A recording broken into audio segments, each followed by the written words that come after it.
وذكر فإن الذكرى تنفع المؤمنين۔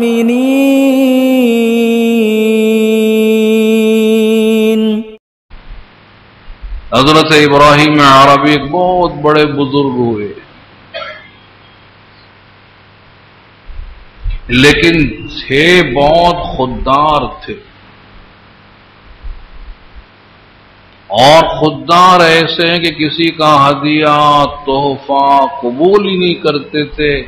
اور وہاں جو خلیفہ ہے، خلیفہ بغداد، اس کی جانب سے بارہا تحائف آئے، اور ہر مرتبہ واپس آپ کی زبان میں ریٹرن، اور مرتبہ واپس۔ گھر میں فاقے ہوتے ہیں، خوشی سے برداشت کرتے۔ تو آپ جو شہر کے قاضی تھے، بغداد شہر کے جو قاضی القضات، اور اس زمانے میں قاضی القضات ایسے سمجھو جیسے آج سپریم کورٹ کا جج، وہ عہدہ سپریم کورٹ کا جج۔ تو بغداد شہر کے جو قاضی القضات، ان کا پیغام آیا ابراہیم عربی کے پاس کہ آپ میرے ہاں تشریف لائیں، اور مجھے آپ سے کچھ علمی گفتگو کرنی ہے، بہت سے مسائل دریافت کرنے ہیں۔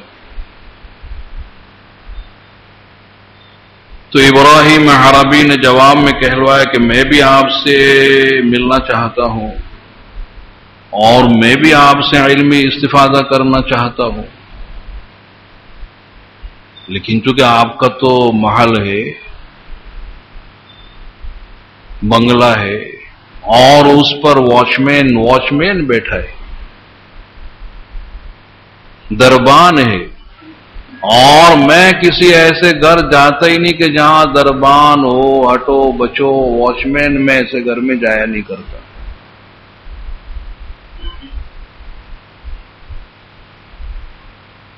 تو قاضی صاحب کا دوبارہ پیغام آیا کہ بھئی میرے مکان پر جو واچ مین تھا، میں نے اسے سسپینڈ کر دیا،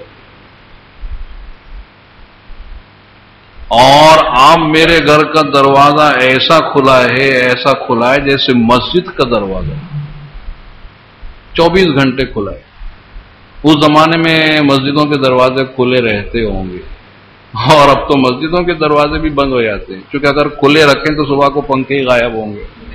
لاؤڈ اسپیکر کی پیٹیاں غائب۔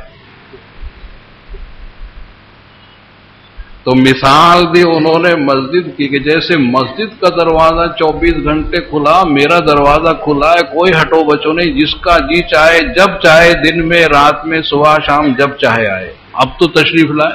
جو رکاوٹ تھی وہ میں نے دور کر دی۔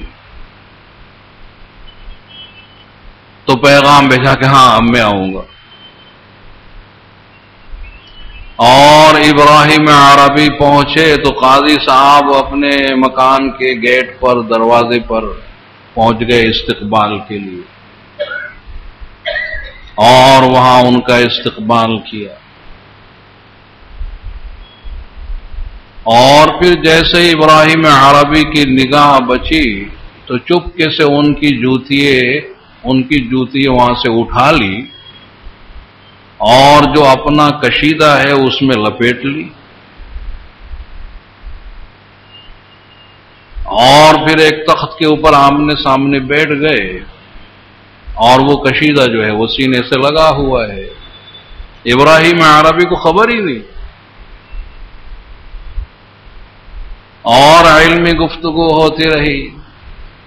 اور جب دونوں اپنی علمی گفتگو سے فارغ ہو گئے اور ابراہیم عربی چلے، دروازے پر آئے تو دیکھا کہ میری جوتیاں ہی غائب ہیں۔ تو کہا کہ بھئی میری جوتیاں کہاں گئی؟ تو وہ کشیدہ کھولا، اور کھولنے کے بعد وہ دونوں جوتیاں سیدھی کر کے رکھ دی۔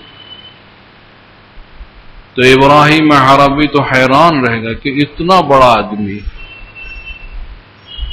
کہ جو قاضی القضات ہے، علمی شخصیت، اور اتنا بڑا اس کا مرتبہ اور عہدہ،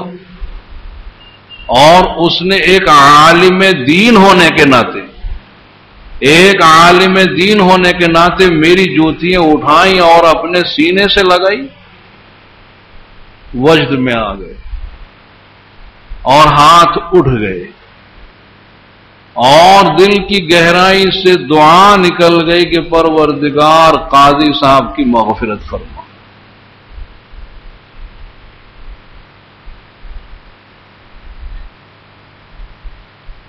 اور ظاہر ہے کہ جو دعا دل سے نکلتی ہے پر نہیں مگر طاقت پرواز رکھتی ہے، وہ تو سیدھی اوپر پہنچ جائے گا کہ قاضی صاحب کی مغفرت کرے۔